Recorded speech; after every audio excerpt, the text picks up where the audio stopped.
¿cierto? Sí, señor. Bueno, entonces la idea para hoy es que hagamos como una pequeña discusión sobre la investigación científica. ¿Listo? Al principio voy a hacer como una introducción pues con unos temas generales sobre qué es el conocimiento científico. Luego vamos a entrar a profundizar más en el tema del método científico y qué es lo que se espera de un estudiante de maestría, ¿cierto? ¿Qué es la investigación a nivel de maestría? Y posteriormente vamos a mirar algunos indicadores sobre la investigación científica en Colombia y cuál es la realidad pues, que tenemos en el país en este asunto, principalmente en comparación con países similares al nuestro. ¿Listo? Entonces, lo primero que tenemos que aclarar es que de partida debemos establecer una diferencia en lo que es el conocimiento científico propiamente dicho y un conocimiento que se puede decir que es vulgar. ¿Listo? Cuando decimos que el conocimiento es vulgar, estamos pues, discutiendo que ese es el tipo de conocimiento que se puede adquirir a partir de los sentidos, ¿listo? Que es un conocimiento que es propio, digamos, al ser humano en cómo él percibe la realidad, ¿listo? Y eso de entrada nos supone que hay unos retos que es precisamente la diferencia que tiene con el conocimiento científico, y es que cuando esa relación entre el objeto, o sea, entre la realidad y el sujeto, pues está determinada por el sujeto, por el investigador, pues podemos esperar que ahí va a haber un alto grado de subjetividad. ¿Listo? Y ese alto grado de subjetividad incluso ha llevado a algunos filósofos en la época de los filósofos clásicos griegos a llegar al extremo de afirmar que nosotros como seres humanos no tenemos la capacidad de adquirir un conocimiento que sea verdadero, digamos, por cuanto los sentidos, que es las herramientas que tenemos para adquirir ese conocimiento vulgar, esos sentidos nos pueden traicionar. Entonces ellos decían ejemplos como el caso de que personas enfermas, por ejemplo, pueden sentir que un alimento como la miel puede llegar a ser incluso amarga en el caso de que una persona esté enferma. Entonces, ¿cómo es posible que nosotros podamos adquirir un conocimiento que esté cercano a la verdad si los instrumentos con los que nosotros vamos a adquirir ese conocimiento nos traicionan? ¿Listo? Entonces, digamos que esa era una posición filosófica que discutía que no era posible llegar a ese conocimiento. Sin embargo, hay otra posición que se deriva principalmente desde algo que nosotros denominamos como el método socrático, que nos permite adquirir unos procedimientos para eliminar la subjetividad. ¿Listo? Y esa eliminación de la subjetividad, o al menos el intento de lograr eliminar esa subjetividad, es lo que nos permite a nosotros adquirir lo que denominamos como conocimiento científico.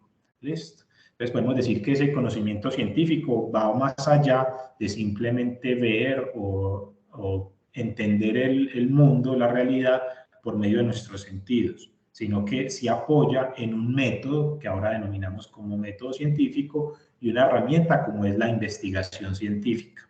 ¿Listo? Entonces, ver, por ejemplo, intentar entender el mundo solamente a partir de nuestros sentidos o de nuestra experiencia, eso no se denomina como conocimiento científico. ¿Listo? Sino que para poder producir ciencia o un conocimiento científico es necesario obligatoriamente aplicar un método que se denomina método científico. En todo caso, el punto de partida para los dos tipos de conocimiento es el mismo, ¿cierto? Que es la realidad. ¿Listo? Pero la diferencia es que la investigación es esta herramienta que nos permite llegar a la producción de ciencia, siempre y cuando se realice de una forma sistemática.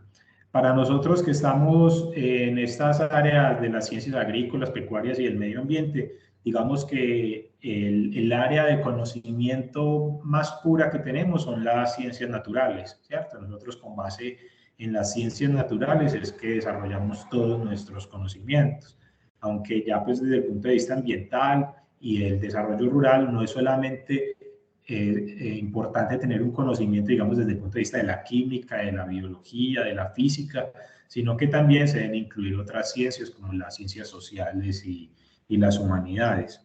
Sin embargo, cuando nosotros hablamos del origen de esa ciencia natural, nos tendríamos que remontar a lo que se denomina como la filosofía natural, ¿cierto? Que esa filosofía natural, digamos que es un área del conocimiento, una época en la cual se desarrolló en esta parte donde aparece pues en la diapositiva, ¿cierto? Que esta es como una parte de lo que hoy es Turquía y es todos los territorios que hacían parte de la antigua Grecia. ¿Listo? Este es un punto muy importante en la cultura occidental, pues en la cual hacemos parte nosotros en Colombia, porque fue allí durante el periodo presocrático y hasta el helenístico, ¿cierto? O sea, desde más o menos de los 400 años antes de Cristo hasta la muerte pues de Alejandro Magno, que se desarrolla lo que se conoce como la filosofía natural, que digamos que es la cuna de la cual surgen las ciencias naturales. Listo, este punto es muy importante para nosotros en la cultura occidental porque digamos que fue el sitio donde confluyen todos los antiguos conocimientos que se habían desarrollado en las sociedades, ¿cierto? Sabemos pues que hay desarrollos científicos o desarrollos, sí, podemos decir que científicos o de experimentación, digamos, que han logrado obtener productos muy importantes para el desarrollo de la civilización, como por ejemplo el desarrollo de los metales, ¿cierto? Para todo lo de la era del cobre, del bronce, del hierro y demás, que no necesariamente se desarrolló en esta parte del mundo, sino que se desarrolló más hacia el este, o sea, en lo que eran las primeras ciudades, como lo fue Sumeria, ¿cierto? Urduk, bueno, diferentes ciudades que existieron mucho antes que estas épocas de los filósofos clásicos griegos, pero que digamos que fue en estos territorios donde confluyen esos conocimientos, y no solamente estos, sino también los que venían desde el norte de África. Entonces, digamos que ese intercambio cultural de conocimientos, intercambio comercial que se desarrollaba en estas regiones, fomentó la especialización de la mano de obra, por ejemplo, que ya se había iniciado en otros lugares, pero que en el caso específico de los griegos nos produjo, digamos, que lo que nosotros conocemos ahora como los filósofos clásicos griegos, donde podemos resaltar algunos nombres como Tales de Mileto, como Anaximandro, como Epicuro, como, bueno, hay diferentes, Anaxímenes, que todos ellos en últimas, digamos que son los predecesores o los padres de los cuales surge toda esta corriente filosófica del conocimiento de la naturaleza y de la realidad. Listo. Nosotros incluso podemos decir que quizás el primer filósofo natural es Tales de Mileto, que precisamente surge en una de estas ciudades que aparece en el mapa. Listo.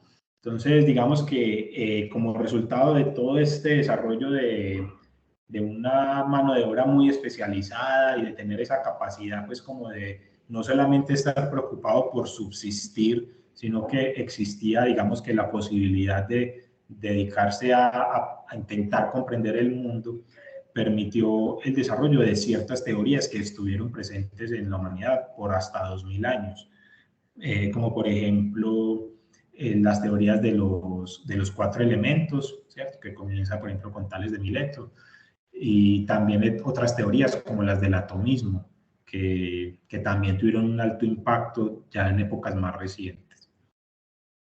Sin embargo, podemos decir que pues todo comenzó, digamos, con Tales de Mileto, o al menos no es que él haya sido necesariamente el primero, sino que tenemos los registros históricos de sus tratados, sus planteamientos por escrito y por lo tanto persisten hasta el momento de hoy. Listo. Pero por último, digamos que todo este periodo de los filósofos clásicos griegos concluye con este trío, ¿cierto? O sea, que serían Sócrates, Platón y Aristóteles. Y aquí es importante resaltar la contribución, por ejemplo, de Sócrates, que desarrolla lo que nosotros denominamos como el método socrático y que lo podríamos ver casi como una primera aproximación a lo que nos sería ahora el método científico. Y es que este método socrático nos dice que el conocimiento viene de hacer preguntas que dividan los problemas en pequeñas partes y luego desarrollar una hipótesis para ser evaluada, ¿cierto? Entonces miren que desde ese momento ya tenemos digamos que sí, un procedimiento, un proceso, un método para adquirir conocimiento que tenga una calidad de científico, listo. Ya no es simplemente experimentar la realidad por medio de nuestros sentidos, sino que es necesario aplicar ciertos métodos para poder intentar despejar esa subjetividad que existe en la relación entre el objeto y el investigador. Posterior a Sócrates está pues Platón, quien fue uno de sus alumnos, ¿cierto? Y fue un filósofo también muy importante, pero quizás el más importante de todos, o que más contribuciones tuvo durante 2000 años, fue Aristóteles, quien fundó lo que se llamaba como el Liceo, y fue el filósofo más influyente, tanto que, por ejemplo, se le atribuye a él el hecho de que teorías como el atomismo hayan sido descartadas de la historia y que por lo tanto durante más o menos unos 1500 a 2000 años digamos que la comunidad académica, entre comillas, de estos periodos se hayan visto más influenciadas por la teoría de los 4 elementos. Y a partir de esa decisión, digamos, o ese direccionamiento, es que se desarrollaron otras pseudociencias, que fueron, por ejemplo, la alquimia y todo lo que ello contrajo, ¿cierto? Porque recordemos que la alquimia no solamente tenía esa visión más popular de obtención de oro a partir de metales menos nobles, sino que también pretendía encontrar lo que se llamaba como la panacea o la cura médica pues a todas las enfermedades. ¿Listo? Estos 2000 años de historia, digamos que desde un punto de vista científico, de forma rigurosa, tienen menos peso. Incluso hay personas más extremistas que digan que fueron 2000 años perdidos. Sin embargo, no es del todo preciso, porque durante estos 2000 años entre Aristóteles y la modernidad se desarrollaron algunos procesos importantes para la ciencia, como por ejemplo la producción de ciertos ácidos, del conocimiento de ciertas reacciones químicas que son importantes incluso hasta el día de hoy. Listo, por ejemplo, el ácido sulfúrico fue descubierto durante esa búsqueda de la alquimia. Bueno, digamos que todo este proceso nos lleva hasta Isaac Newton, que es el padre de la física y el padre del cálculo, ¿cierto? Que es, digamos que un punto de quiebre en la historia del conocimiento científico, donde a partir de este tipo de personaje y los que estuvieron contemporáneos con él, digamos que se da un punto de inflexión, donde ya digamos que el conocimiento logra aislarse de otras corrientes filosóficas, digamos, o de otras visiones que relacionaban mucho el desarrollo de la ciencia con el desarrollo religioso, por ejemplo, ¿cierto? Que en muchos de estos casos fue heredado, por ejemplo, de los flujos de conocimiento que venían desde el antiguo Egipto, donde el desarrollo de la química orgánica para la obtención de productos químicos, de jugos, ¿cierto?, de embalsamamiento, estaban precisamente relacionando esos dos componentes, ¿cierto?, una componente religiosa y una componente, digamos, de ciencia, pero que esa mezcla incluía que estos procesos fueran como muy ocultos. Hay mucho oscurantismo y todo se comunicaba por medio de claves y pues digamos que dificultaba mucho el entendimiento y el aproximamiento al conocimiento. Pero entonces, desde que llega Isaac Newton y otros personajes como por ejemplo Antoine Lavoisier o como Boyle, digamos que es en ese punto, en los años 1600, 1700, que se da ese punto de inflexión y ya se comienza a desarrollar la ciencia tal y como la intentamos desarrollar al día de hoy. Para poder desarrollar la ciencia, entonces, hoy en día, bajo esta nueva visión de la modernidad, debemos tener en claro que lo que sí heredamos desde los filósofos griegos es que debemos utilizar un método, que es lo que nosotros denominamos hoy en día como el método científico. Y ese método científico pues tiene muchas definiciones, ¿cierto? Sin embargo, yo aquí pues traje algunas que considero que son como los más pertinentes. La primera nos dice que el método científico es una sucesión de pasos para descubrir nuevos conocimientos, o en otras palabras, para comprobar o rechazar hipótesis.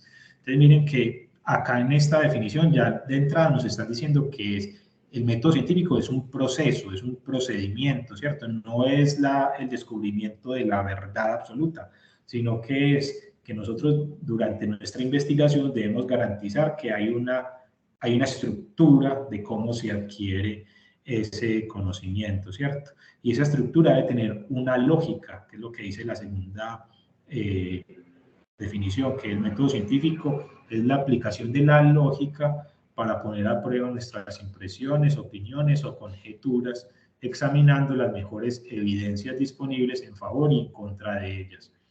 La tercera definición dice que el método científico es un conjunto de procedimientos por los cuales se plantean problemas científicos y se ponen a prueba las hipótesis y los instrumentos de trabajo investigativo. Sin embargo, la definición que yo más quiero resaltar el día de hoy es esta que aparece acá resaltada, y es que en lo fundamental no es el descubrimiento de verdades en todo momento, sino más bien determinar cuál ha sido el procedimiento para demostrar que un enunciado es así, ¿cierto? Para verificar que esa hipótesis o esa conjetura pues está soportada por un procedimiento. Sin embargo, los pasos que se han de dar o seguir están regulados por el método científico, ¿listo?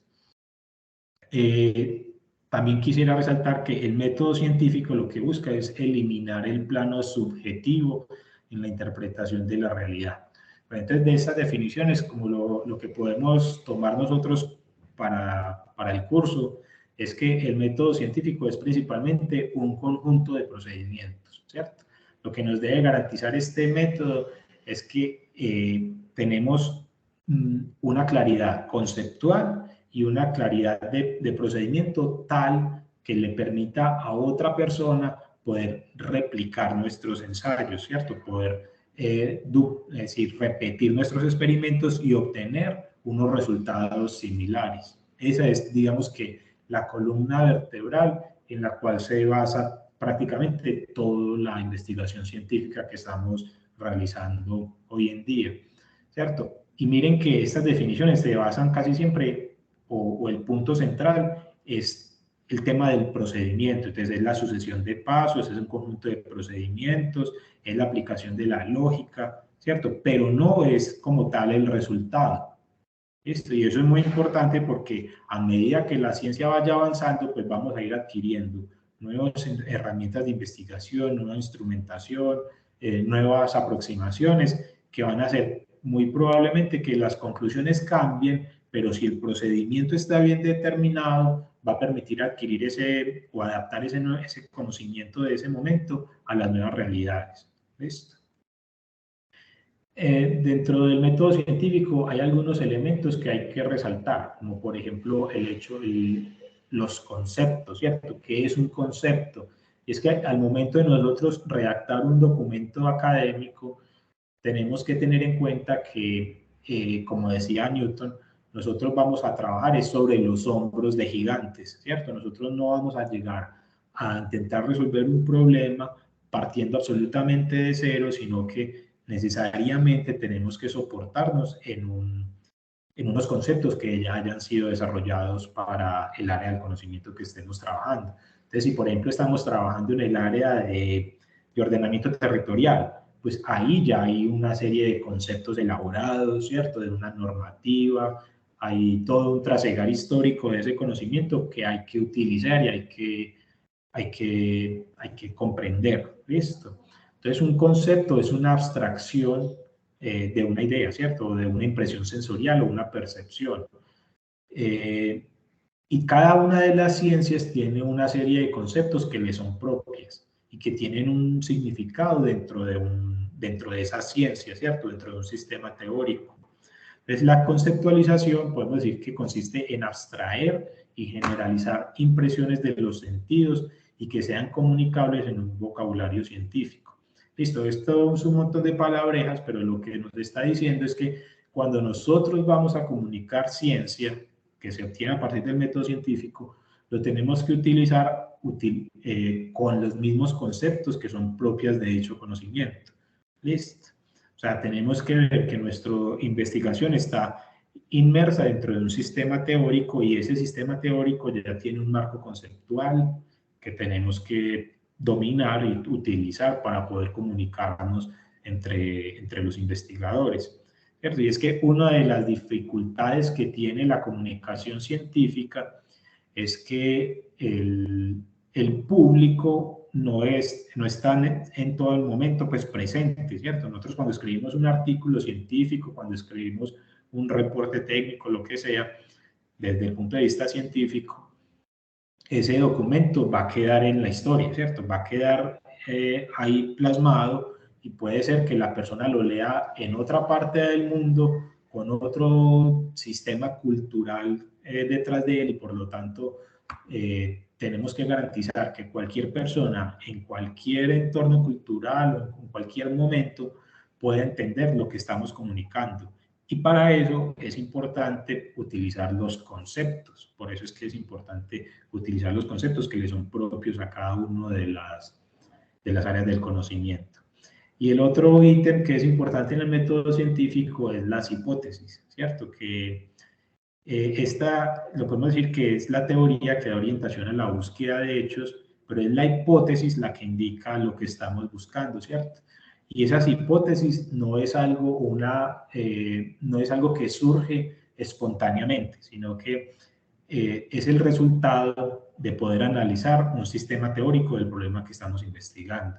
Es decir, no, cuando nosotros vamos a elaborar una hipótesis, no es algo que nosotros nos sentemos, una tarea que nos dicen que elaboremos una hipótesis para un proyecto de investigación. Eso no se hace de forma que uno se sienta y lo primero que se le ocurre le sale, sino que necesariamente hay que hacer toda la parte conceptual, lo que dice en la parte de arriba de la diapositiva, ¿cierto? Hay que hacer una revisión de la literatura desde diferentes enfoques para poder comprender cuál es la situación, digamos que la línea base y el marco teórico de dicho problema, y con base en ese conocimiento, en esas abstracciones, poder elaborar unas preguntas que me conlleven a hipótesis para la implementación del método científico. ¿Listo? En cuanto a formas de investigar, pues hay varias, ¿cierto? Sin embargo, nosotros podemos decir que para nosotros las podemos aplicar principalmente de dos tipos. Hay una investigación que se denomina como investigación básica, que también se puede llamar como una investigación fundamental o investigación pura, que lo que busca es principalmente desarrollar teoría, ¿listo? Entonces, desarrollar conceptos o abstracciones que puedan ser generalizados a los problemas. Pero hay otro tipo de investigación que es la investigación aplicada, que es también llamada como activa o dinámica, y que depende de la investigación básica para poder comprender la realidad o para poder desarrollar algún tema, por ejemplo, de innovación. ¿Listo? Entonces, digamos que en nuestro país, en el contexto actual, nosotros vemos que muchos de la financiación y sí, de las convocatorias están principalmente orientados a la investigación aplicada, ¿cierto? Y personalmente yo considero que eso no es del todo pertinente, es decir, como vemos acá, la investigación aplicada depende también de la investigación básica, y por lo tanto, si no tenemos investigación básica, pues únicamente lo que vamos a estar haciendo es la investigación aplicada, pero que se reduce en muchas ocasiones a simplemente la aplicación de la ingeniería o de las otras áreas del conocimiento, pues digamos que es la implementación de lo que se ha desarrollado en otros lugares, ¿cierto? Entonces ahí digamos que hay como una falta de desarrollo propio de la investigación como tal. Listo. Cuando nosotros entonces hablamos de lo que es la investigación a nivel de maestría, debemos decir que esta investigación a este nivel lo que pretende es incrementar la amplitud y la profundidad del estudiante en un tema de investigación. ¿Listo? Y para ello, el ejercicio básico que tiene un investigador a nivel de maestría y de doctorado también es precisamente aprender desde la lectura de publicaciones científicas, ¿cierto? Entonces ya no es el simplemente leer para, digamos, desarrollar una tarea, un ejercicio como en el pregrado, sino que es leer con un propósito versus leer una lista, ¿cierto? Eso es lo que aparece ahí. Es decir, cuando se hace la lectura de un documento académico científico, lo que tenemos que estar pendientes en todo momento es poder identificar cuáles son las variables y conceptos principales que están siendo involucrados en dicho trabajo, ¿cierto? En dicha investigación. Tenemos que estar también muy atentos a cuál es el estado del arte, ¿cierto? Cuáles son las preguntas que se están planteando, cuáles están siendo resueltas en esa investigación y cuáles están quedando abiertas, ¿cierto? También es muy importante a nivel de maestría poder comprender cuáles son las metodologías que se están utilizando para afrontar una investigación, ¿cierto? Cuáles son los equipos, cuáles son las limitaciones que tiene cada una de esas metodologías y cuáles son las fortalezas. Asimismo, también se deben aprender a identificar cuáles son los principales actores, entonces cuáles son las principales fuentes de conocimiento, dónde se están publicando dichos documentos, ¿cierto? Porque miren que uno de los errores más comunes que se tiene, digamos que en los primeros niveles de maestría, es que cuando se plantea, por ejemplo, un proyecto de investigación o cuando se redacta un planteamiento de un problema, muchas veces el estudiante lo realiza con base simplemente en su experiencia. Es como que tiene todavía la visión muy cerrada a ese conocimiento vulgar, ¿cierto? A lo que le está llegando casi que por ósmosis, digamos, ¿cierto? O por una aproximación al conocimiento, pero muy temprano.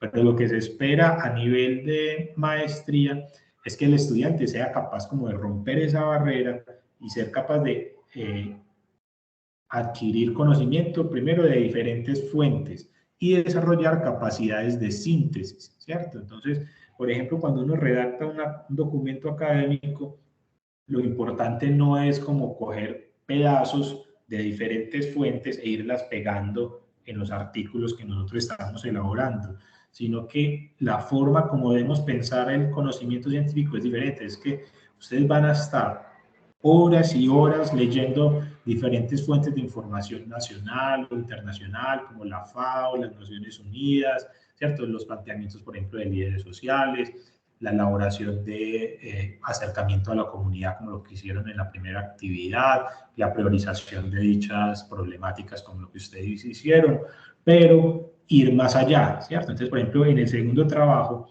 a algunos de ustedes yo les hice como esa retroalimentación diciéndoles que estaba bien elaborado en algunos casos, pero se quedaron muy encerrados en esa primera discusión que tuvieron con la comunidad y dejaron por fuera las fuentes de investigación académicas o fuentes de información validadas internacionalmente, como por ejemplo la FAO, que también discute de esas problemáticas, ¿cierto? Que se están desarrollando, que ustedes están abarcando dentro de los trabajos.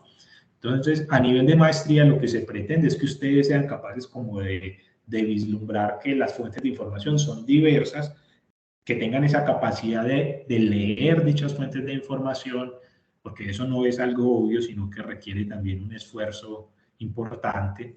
Por ejemplo, cuando yo estaba haciendo el doctorado, yo recuerdo que las primeras veces, los primeros meses o el primer año incluso, que yo me sentaba a leer un artículo científico, pues eso era prácticamente como si estuviera leyendo en chino, ¿cierto? Porque uno muchas veces todavía no tiene precisamente ese marco conceptual, no tienen claro cuáles son los conceptos propios de esa área del conocimiento y por lo tanto uno los lee, pero es como si no, pues, como que no lo entiende en realidad. Entonces, lo que se espera con ustedes es que desarrollen esos conceptos, esas variables, para poder analizar las diferentes fuentes de información y sintetizar, tener la capacidad de síntesis de nuevas ideas, ¿cierto? Recuerden que la síntesis no es simplemente resumir, o mejor dicho, sintetizar información no es resumir la información.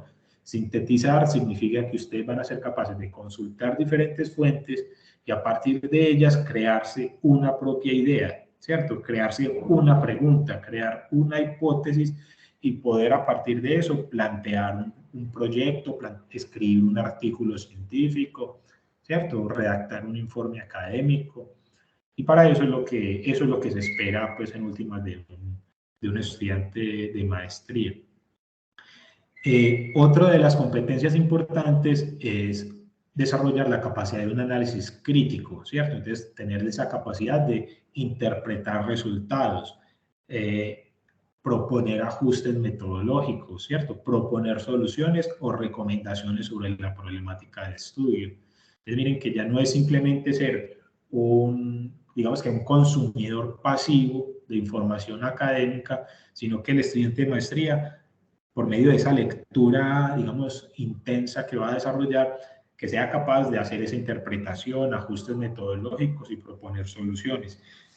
Y miren que eso se articula mucho con lo que definíamos como método científico, porque miren que aquí ustedes van a estar proponiendo soluciones, proponiendo ajustes metodológicos.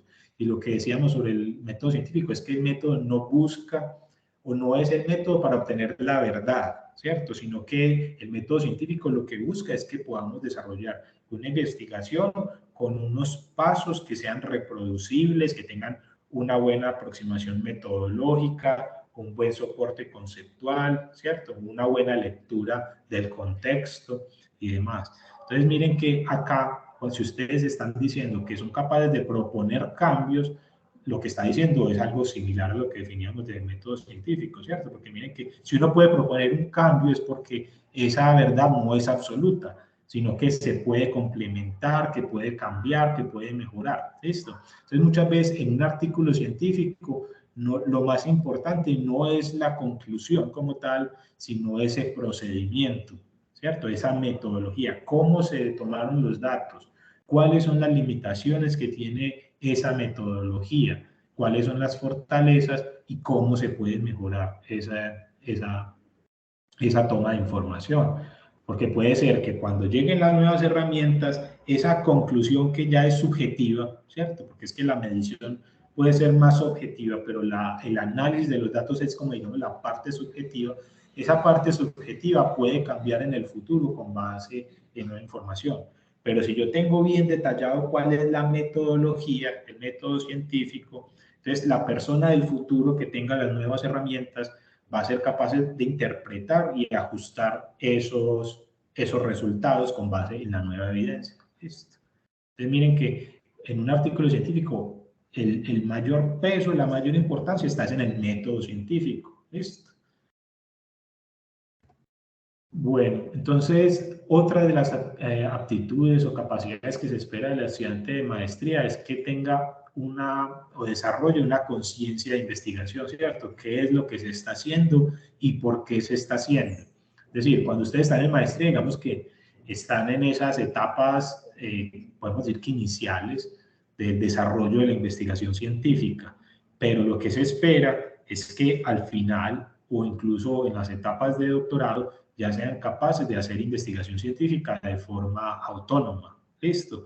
Y para ustedes poder lograr esa autonomía en el desarrollo de la ciencia, necesitan pues desarrollar una conciencia que les permita identificar qué es lo que se está haciendo y por qué se está haciendo, ¿cierto? Que permita identificar qué es lo que se quiere investigar y cuál es el mejor método para lograr esa investigación, ¿cierto? Si hablamos en comparación con el pregrado, podemos decir que una maestría pues, es un grado más especializado. O sea, cuando uno hace un pregrado, lo que está sucediendo en últimas es que le están mostrando como un montón de herramientas, pero digamos que la profundidad que se hace en cada una de esas herramientas es limitada, ¿cierto? Por eso es que muchas veces se dice que un estudiante de pregrado es como un mar de conocimientos, pero con 1 centímetro de profundidad. Entonces, lo que se pretende con la maestría es que el estudiante sea especializado en un área del conocimiento y que esa especialización le permita tener un mayor dominio de ese marco teórico y por lo tanto una mayor profundidad en el conocimiento. ¿Listo? Sin embargo, el desarrollo de esa experticia es un camino muy largo, ¿cierto? Eso no es algo fácil, no es algo que uno logra haciendo tareas pues, en la universidad o así, sino que es necesariamente desarrollando la ciencia. Es decir, la investigación científica no es tan fácil, digamos, sino que requiere una gran dedicación y disciplina por parte del investigador y mucha dedicación principalmente en lo que decíamos anteriormente, en la comprensión de ese marco conceptual, ¿cierto? Eso no es algo tan obvio. Pues se dice muy fácil, pero lograrlo requiere fácilmente leer por un año o más en el tema que se está trabajando. Por ejemplo, nada más como un indicador. Ya en estos días estaba revisando en el Mendeley, donde tengo todas las referencias que acumulé durante el doctorado, y ahí tengo más de 700 artículos científicos. Obviamente no todos los leí, pero sí digamos que fueron artículos que al momento de hacer una revisión me llamaron la atención. También 700 documentos, ¿cierto? Entonces, más o menos eso es lo que se requiere para poder, digamos, empaparse, tan siquiera, de un área de conocimiento. Claro que eso depende, pues, de cada una de las áreas. ¿Listo? Entonces, lograr la experticia en un área del conocimiento es algo muy, muy intenso. Si ustedes entran, por ejemplo, a un salón donde estén los estudiantes de maestría o un salón donde estén estudiantes de doctorado, lo que ustedes van a ver es un grupo de estudiantes y todo el mundo sentado por meses leyendo y leyendo, intentando comprender el área de estudio. ¿Listo?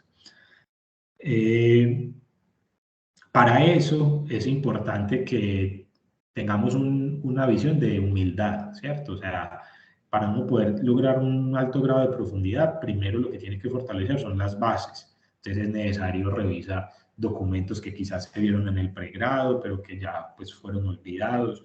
Pero esa parte conceptual básica hay que tenerla muy sólida. Y eso es lo que nos permite en últimas, después de meses de esfuerzo, poder comprender la información más compleja y con mayores niveles de abstracción.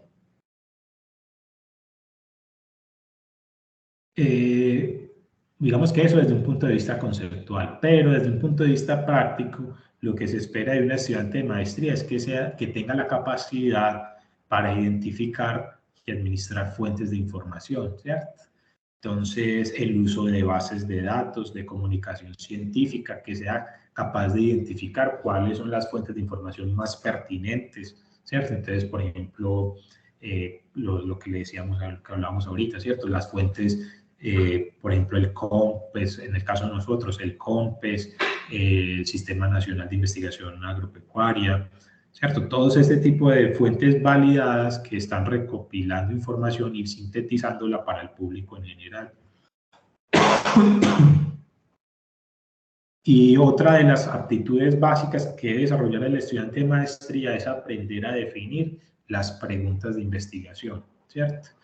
Esto no es algo espontáneo, no es algo obvio, no es algo sencillo, porque es que elaborar una buena pregunta de investigación prácticamente te define los objetivos, define el título del trabajo, define cuáles son las limitaciones del sistema que yo estoy investigando, ¿cierto? Mire que si una buena pregunta bien elaborada incluso demuestra la experticia de la persona que la está elaborando. Entonces, para poder elaborar una buena pregunta de investigación, lo que es indispensable es tener un buen marco teórico y por de ahí, pues, la capacidad de lectura crítica, ¿cierto? Y que esa lectura se evidencie al momento de solucionar la respuesta, por ejemplo, en la forma como se plantea la metodología de la investigación, ¿cierto? Que esa metodología sea coherente con lo que se está realizando en todo el mundo o el público pues, que está desarrollando esos mismos temas de investigación, ¿cierto? Una buena pregunta de investigación también me permite obtener un buen plan de investigación. Y las preguntas de investigación también tienen la función de ser un filtro de información. Es decir, si nosotros vamos a investigar un tema, vamos a encontrar que en la actualidad hay cientos y miles de artículos y de fuentes de información en áreas similares o competentes, ¿cierto? Pero la forma que nosotros podemos filtrar qué es lo que nos es útil y lo que no, es teniendo claro la pregunta de investigación, ¿cierto? Esa es la que nos va a ayudar a separar pues lo útil de lo que no nos sirve como tal. Entonces, por ejemplo, yo les dije que tenía 700 fuentes de información, o tuve, pero en la tesis, en una tesis de doctorado, no me acuerdo ya cuántas tuve, pero son alrededor de 200 citas, ¿cierto? Entonces, miren que por medio de una buena pregunta de investigación ya vamos a tener un montón de información que nos sirvió para desarrollar conceptos, para desarrollar contexto, pero que en últimas no nos ayuda a mejorar el planteamiento de una investigación, ¿listo? Y por lo tanto es esa pregunta la que nos sirve como filtro. Otro tema que ustedes deben desarrollar como estudiantes de maestría o a nivel de maestría, lo que se espera es que desarrollen competencias en la comunicación académica. Y esa comunicación académica lo que busca es que a nivel de maestría sean capaces de explicar ideas complejas, pero con buena profundidad y que sean claras, ¿cierto? Que sean entendibles por la comunidad académica. ¿Listo? Esto no significa que la comunicación académica se reduzca a sonar más académico, ¿cierto? Como usar palabras complejas o conceptos muy elaborados, sino todo lo contrario. Significa poder utilizar esos conceptos complejos para expresar una idea de forma clara y concreta. ¿Listo? Muchas veces un problema que tienen los estudiantes de maestría o el público en general, incluso nosotros en nuestro país lo vemos mucho con los políticos, es que ellos pretenden sonar académicos utilizando palabras muy complejas como para ponerse en ellos mismos en un pedestal, ¿cierto? Eso es un error de comunicación académica, ¿listo? O sea, uno cuando se comunica tiene que tener en presente cuál es el público que lo está escuchando, ¿listo? Y por lo tanto no es adecuado utilizar palabrejas simplemente para sonar más académico. Otro de los aspectos clave de la comunicación académica es la estructura, ¿cierto? Entonces, cuando uno revisa un artículo científico, una tesis de maestría, una tesis de doctorado, uno siempre va a ver que las estructuras básicas siempre están comunes, ¿cierto? Siempre va a haber una introducción, siempre va a haber una sección de metodología, siempre tiene que haber una justificación, siempre tiene que haber un análisis de resultados, siempre tiene que haber una conclusión. Lo que es cierto es que dependiendo, por ejemplo, de las revistas o dependiendo del área del conocimiento, puede ser que algunas de esas secciones se fusionen unas con otras. Por ejemplo, en un artículo científico ustedes no van a encontrar una sección que se llame justificación, ¿cierto? El título, justificación, y que aparezcan ahí unos párrafos de justificación. Eso no existe. Sino que lo que se hace es que se fusiona con la sección de introducción, ¿cierto? Entonces, digamos que hay una serie de conceptos de ese tipo que eso no es que estén descritos, pues puede que sí hayan cursos sobre ese tipo de cuestiones, pero lo más normal es que el estudiante de maestría sea capaz de visualizar dichas normas no escritas mediante la lectura de artículos académicos, ¿cierto?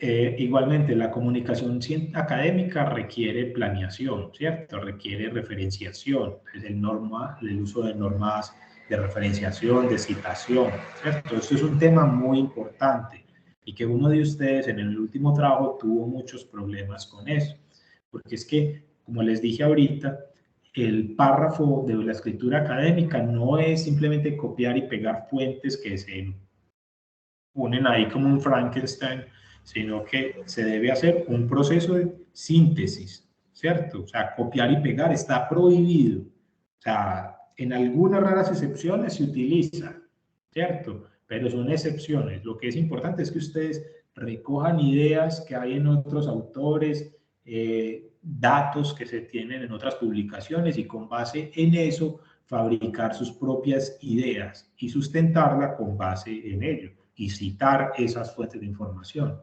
¿Listo? Pero todo tiene que ser que pase a través del cerebro de ustedes y que se generen esas nuevas ideas en el interior pues, de ustedes. Y por último, pues, obviamente la escritura o la comunicación académica tiene que ser clara y precisa. ¿Listo? Tiene que haber un principio de economía.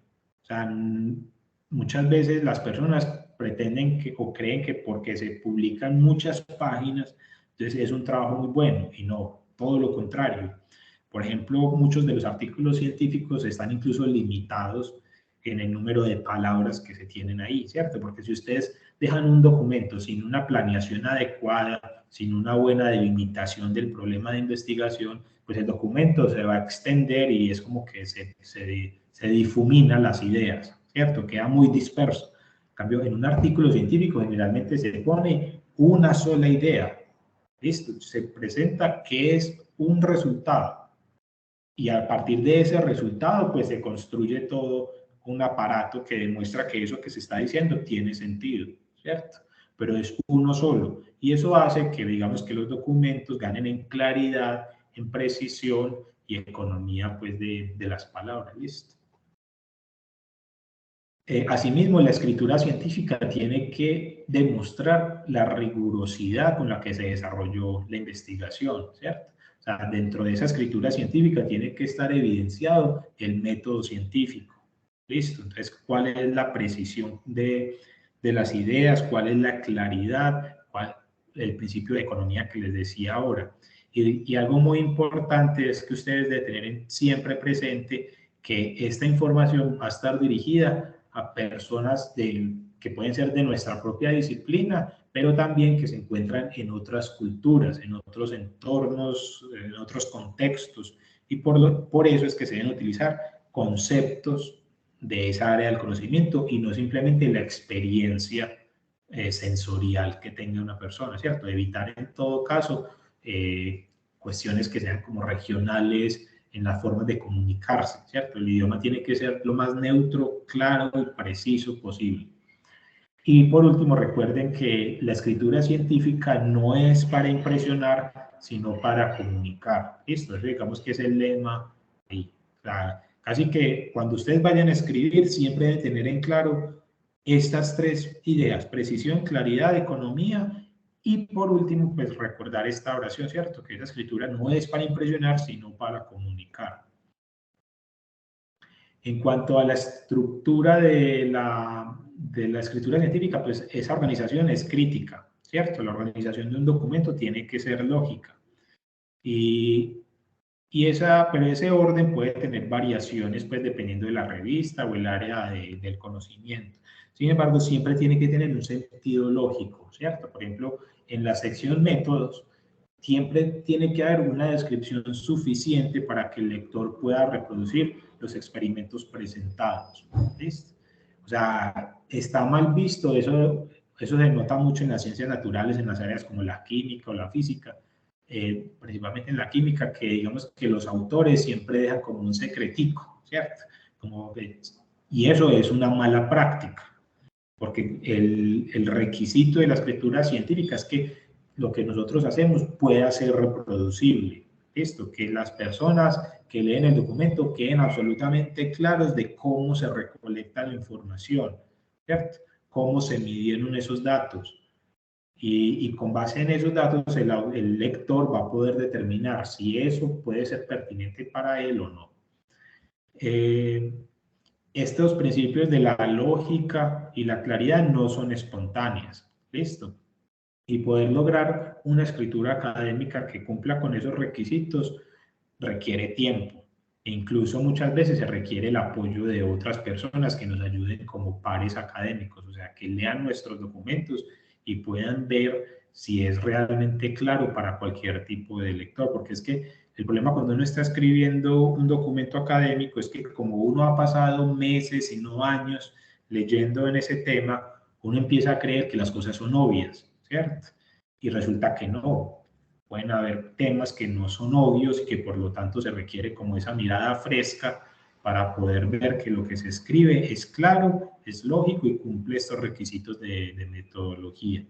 Para poder lograr eso también es posible desarrollar algunas herramientas, como por ejemplo hacer mapas mentales, ¿cierto? ¿Qué es lo que se quiere comunicar y cómo se va a comunicar? O sea, escribir como así, hacer incluso un mapa mental, como los que hacemos en la universidad, sobre cómo se debe afrontar y comunicar un resultado de investigación, por ejemplo. En cuanto a la comunicación escrita, ¿cierto? El artículo científico, por ejemplo, o una comunicación científica escrita, digamos que la unidad más importante es el párrafo, ¿cierto?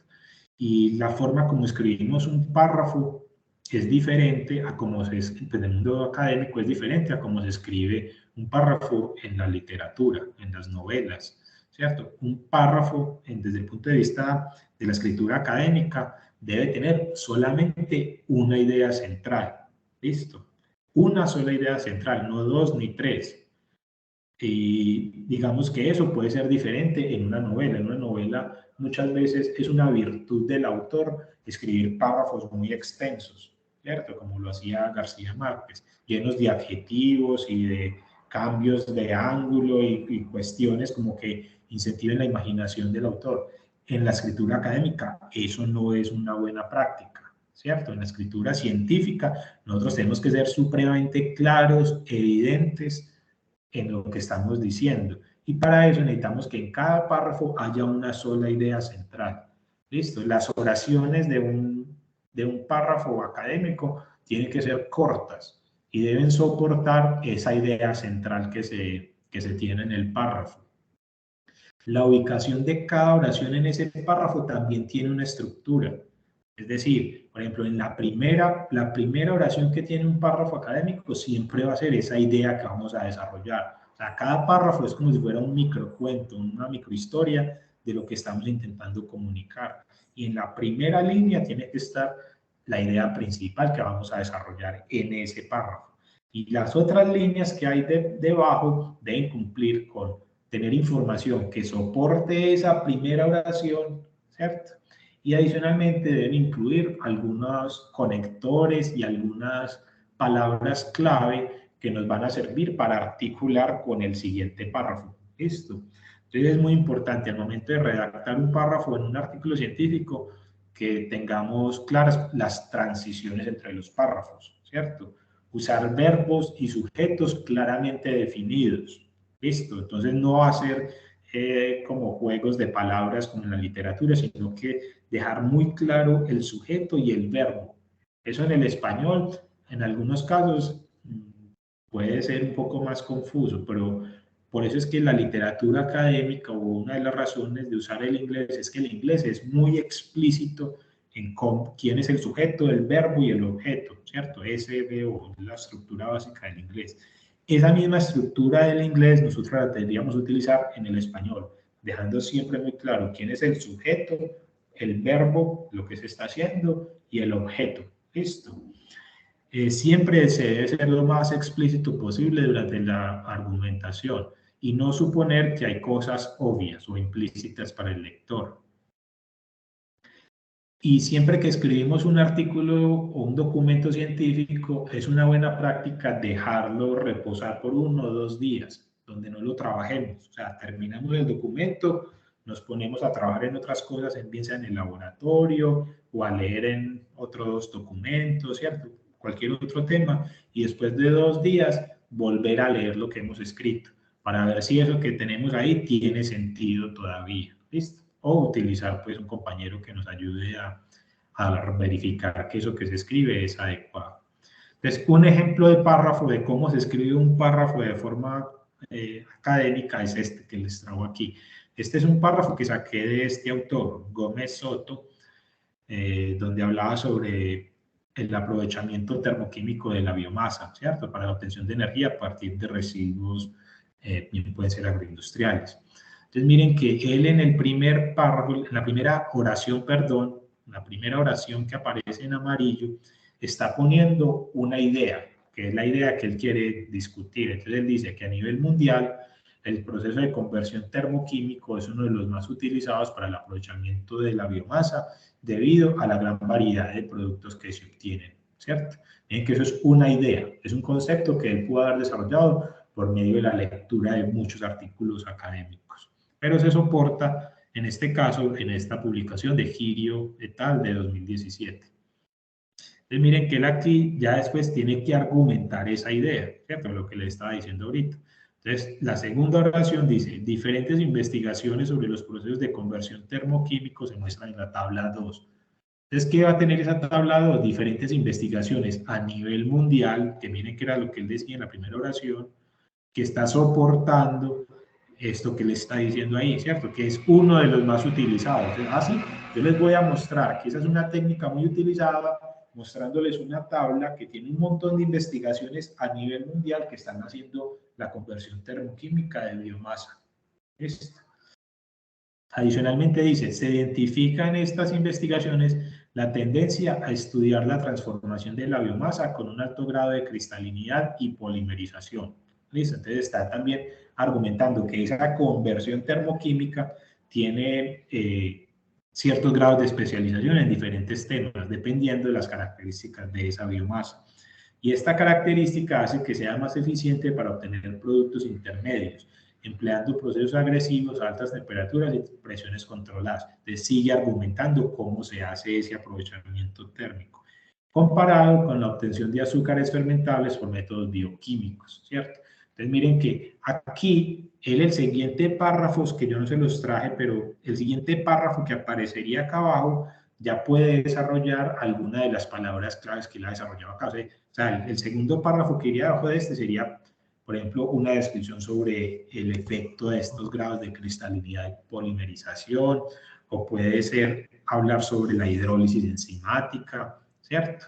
Sobre cuáles son sobre la eficiencia. Entonces, miren que el párrafo en sí mismo es una idea propia que fue argumentada y que adicionalmente me está dejando unas palabras clave que me sirven como transición para la siguiente idea, y que de esa forma yo puedo ir desarrollando de forma lógica y estructurada la característica, pues el documento que yo estoy intentando comunicar.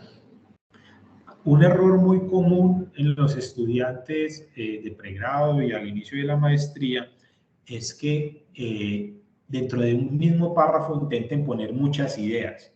Eso no es adecuado. Miren que es un párrafo, puede tener más o menos unos 6, 7 renglones máximo, no esos párrafos de media página y pues súper extensos, sino que tiene que ser algo muy concreto y que permita esa transición.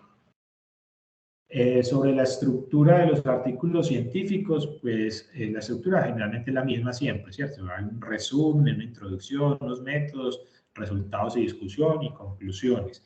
Y una característica importante e interesante de los artículos científicos es que permiten su lectura de forma desordenada, ¿cierto? Como tiene una estructura también definida, usted puede empezar a leer. Por ejemplo, yo cuando leo un artículo científico, yo no lo leo en orden, ¿cierto? Sino que uno primero entra. Lo primero que uno hace es mirar el título, ¿cierto? A ver si el título es interesante para el tema de investigación. Si el título es adecuado, entonces yo lo que hago generalmente es que me voy a las conclusiones. Intento ver qué es lo que qué fue la conclusión, si es que yo ya tengo una idea clara de lo que se está investigando ahí. Si lo que está interesante, si esas conclusiones son interesantes, entonces me devuelvo para los métodos. Miro a ver si de pronto los resultados o las técnicas que ellos utilizaron están disponibles y se ajustan a las necesidades que yo pueda tener o las posibilidades, ¿cierto? Y si todo eso está bien, me meto a resultados y discusión o a introducción o a resumen. Entonces, miren que la lectura de un artículo científico permite saltar entre los diferentes temas y sin tener ningún problema, cosa que no pasa, por ejemplo, en la literatura de novelas, pues en la no científica, ¿cierto? ¿Y eso por qué? Porque se tiene una estructura, porque se tiene una metodología, un método científico que está detrás y que el público que lee esos artículos científicos es un público que ya tiene un marco conceptual, un marco teórico muy bien establecido, ¿cierto? Sobre los tipos de artículos científicos hay varios. Entonces hay unos que son artículos completos, ¿cierto? Que tienen una extensión más o menos entre 3.000 y 6.000 palabras. Esos son los artículos normales, ¿cierto? Existen otros tipos de artículos que se denominan letter o cartas, que son de aproximadamente unas 2.000 palabras. Y estas limitaciones en palabras, si nosotros vemos, son documentos relativamente cortos, ¿cierto? ¿Por qué? Porque lo que decíamos ahorita, necesitamos que esos documentos sean precisos, que expresen una idea macro que es principal y que por lo tanto no empiecen como a meterse en varias cosas ahí porque eso distrae el lector. ¿Listo? Bueno, existen también otros tipos de artículos, como son, por ejemplo, el Open Access, que son los artículos de acceso gratuito, y existen otros que sí están cubiertos por pago, ¿cierto? O sea, hay revistas que para uno publicar tienes que pagar, que esos precios de publicación pues varían de acuerdo a la revista, pero digamos que están entre los $1.000 y los $7.000 dependiendo de la revista. Y existen otros artículos que uno no paga, pero la persona que va a leer el artículo sí tiene que hacer un pago del artículo, que puede estar por los lados de 30, $50 por artículo científico. Entonces, para eso, es por eso que las universidades hacen esfuerzo. Entonces, por ejemplo, la UNAD tiene unas bases de datos que compró que están disponibles en la biblioteca y que con base en esas bases de datos podemos acceder a artículos que si no tuviéramos acceso a la base de datos tendríamos que pagar por ellos. ¿Listo? Revistas científicas hay muchísimas. ¿Listo? Y cuando nosotros queremos hacer la publicación de los resultados de investigación, tenemos que revisar principalmente cuál es el objetivo, cuál es el tema de publicación que tiene dicha revista, ¿cierto? Por ejemplo, una revista como Chemical Reviews, que aparece ahí en la tabla a la derecha, como su nombre lo dice, tiene como objeto la publicación de análisis tiene como objetivo la publicación de reviews en el área de la química. Los reviews son estudios bibliográficos de un tema particular, ¿cierto? Entonces yo puedo hacer un review, por ejemplo, sobre la conversión termoquímica de productos agroindustriales en el sector del café, por ejemplo. ¿Listo? Entonces uno puede hacer un review, que es la revisión de toda la literatura que se ha producido en ese aspecto y se puede publicar, por ejemplo, en la revista Chemical Reviews, ¿cierto? Pero hay otras revistas que son mucho más específicas. Por ejemplo, miren la número 4, que es sobre eso de Machine Learning y todas estas nuevas tecnologías en las áreas computacionales, ¿cierto? Y así hay revistas para cada una de las áreas del conocimiento.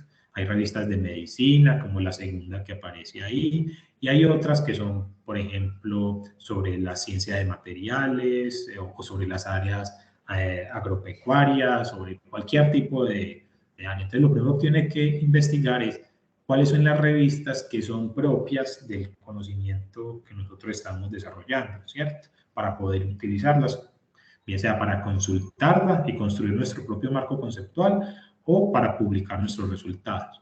La forma como nosotros podemos evaluar la calidad de una revista, pues es primeramente por la experiencia que uno recoge al momento de leer los artículos, ¿cierto? Sin embargo, esa es más subjetiva.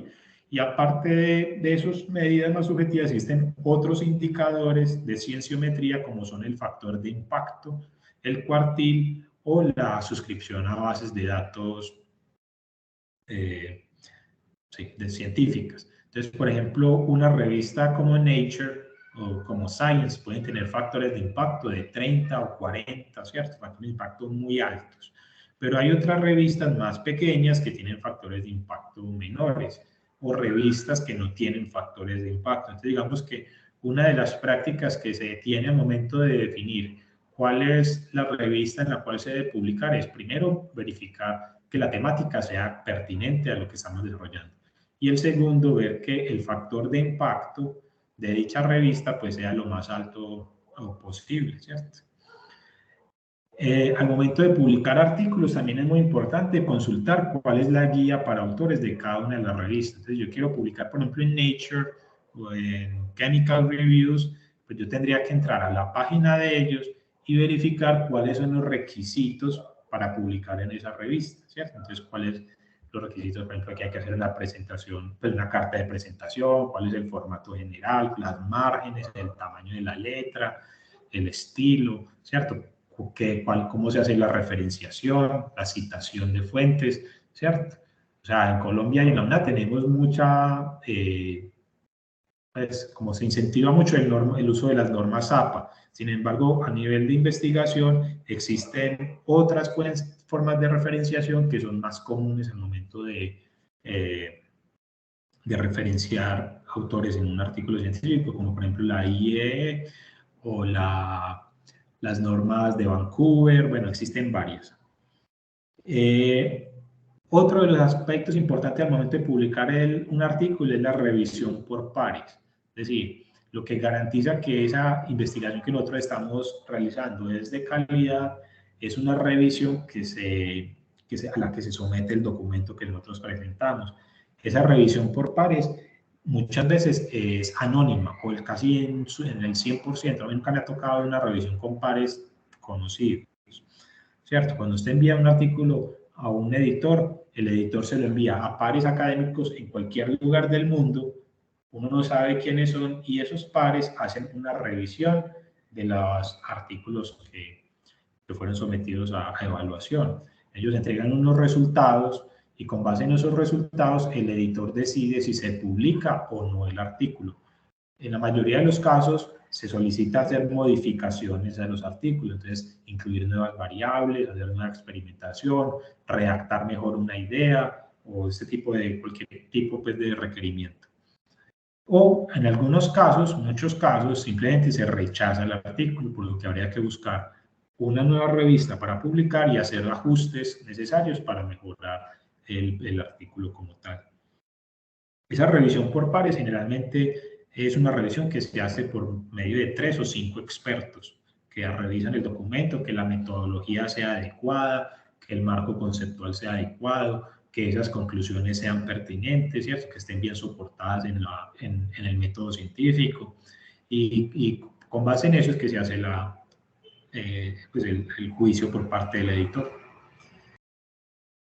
Ahora bien, si vamos a hablar un poquito sobre cómo es la investigación en Colombia, podemos decir que de acuerdo al índice de innovación, Colombia ocupa el puesto 70 en el mundo. O sea, se hizo un listado entre más de 150 países y Colombia ocupa el puesto 70. O sea, que somos un país, digamos, de media tabla en ese aspecto. Listo. Sin embargo, si quisiéramos mirar más a detalle e hiciéramos una comparación entre Colombia y otros países de América Latina, vemos que, por ejemplo, en el tema de investigadores, número de investigadores por millón de habitantes, en Colombia entre el año 2020 y 2021 solamente teníamos 88 investigadores. Eso es un valor muy bajito si consideramos que otros países, como por ejemplo Argentina, tiene aproximadamente 1.200 investigadores por millón de habitantes. Entre Argentina hay 1.200 investigadores por millón, en Colombia solamente tenemos 88. ¿Listo? O sea, todavía tenemos unos indicadores de número de investigadores exageradamente bajos. Y eso que Argentina sigue siendo un país latinoamericano. O sea, si nosotros comparamos incluso con países desarrollados, como por ejemplo Alemania o países del norte de Europa, en esos países hay aproximadamente entre 3.000 y 7.000 investigadores por millón de habitantes. En Colombia apenas estamos en 88. Y esto ha sido la conclusión, o esto es de esta forma, porque todavía los niveles de inversión en actividades de ciencia, tecnología e investigación de Colombia son muy bajos. O sea, en Colombia solamente se está invirtiendo alrededor del 0.6, 0.7% del PIB en actividades de investigación, ¿cierto? Es decir, no tenemos muy poquitos recursos de investigación, pues hay muy pocos incentivos a investigar, ¿cierto? A la producción y al desarrollo de ciencia en el país. Y si nosotros comparamos ese valor con el resto de Latinoamérica, de 10 países en Latinoamérica estamos ocupando el puesto número 10, ¿cierto? Mientras que países como Costa Rica, miren que están invirtiendo en la actualidad casi el 3%, 2.5, 2.7% del PIB. Este porcentaje del PIB es el equivalente al que se invierte en un país desarrollado, por ejemplo. Nosotros en Colombia todavía estamos muy bajos. Es decir, cada que llega un nuevo político a definir cómo va a ser su política de ciencia, de inversión en ciencia y tecnología, lo que vemos en la actualidad es que ellos siempre se ponen metas cada vez más altas, ¿cierto? Pero la inversión real nunca cumple las metas. Entonces, ahí tenemos un déficit muy grande que tenemos que intervenir pues, lo más pronto posible. Y eso pues obviamente repercute en todo lo demás. Entonces vemos cómo es, por ejemplo, la cantidad de artículos de investigación que se producen en Colombia, utilizando esos artículos si fueran un proxy de cuál es la productividad de investigación. Vemos que Colombia está produciendo aproximadamente 1.45 artículos en revistas científicas por cada 100.000 habitantes, lo cual es bajo en comparación de otros países como Chile, que están cercanos a 4, ¿cierto? Entonces miren que más que nos duplican. Y eso pues también se repercute en otros indicadores, como por ejemplo el número de patentes. En Colombia todavía tenemos un número de patentes muy bajo. Estamos alrededor de 5.8 en el indicador en comparación con México de 12.5. O sea, México también lo está duplicando en el número de patentes que se están produciendo. Y así pues en varios ítems. Y lo más triste es que Colombia, si nosotros revisamos el tema de índice de complejidad económica, ¿cierto? Vemos que Colombia, entre 17 países, ocupa el puesto número 5 en Latinoamérica.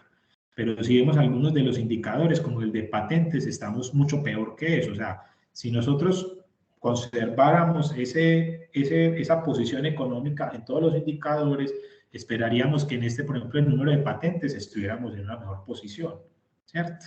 Pero lo que vemos es que estamos casi de últimos en Latinoamérica, aunque nuestra economía no es la última de la región. ¿Listo?